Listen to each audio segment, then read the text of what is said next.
Well, I think there's a lot to be said for the idea that European countries, including Italy, need to carry out reforms, and not just of their labour markets, but there's a couple of problems, I'd say, with the German approach.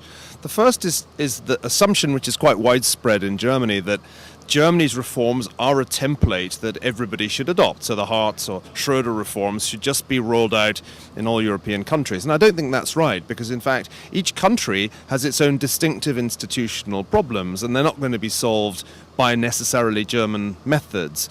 The second problem is, I think, the assumption that all economies should become more like Germany's. In other words, they should have strong export sectors and current account surpluses.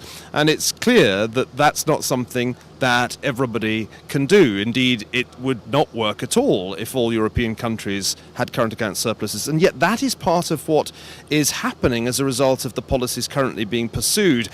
And one last thought I'd add, you can't get anywhere by using a fiscal compact as the means, and purely fiscal tools are not going to produce the desired results. What would? I think from the outset it was a mistake on the part of the German government to insist on a fiscal compact rather than on a structural reform or institutional reform compact. I mean, why not go directly to the heart of the matter and address problems of competitiveness by tackling their institutional roots? And I think that would have been much more effective than simply insisting that budgets and deficits be cut in the midst of the biggest economic shock we've seen since the 1930s.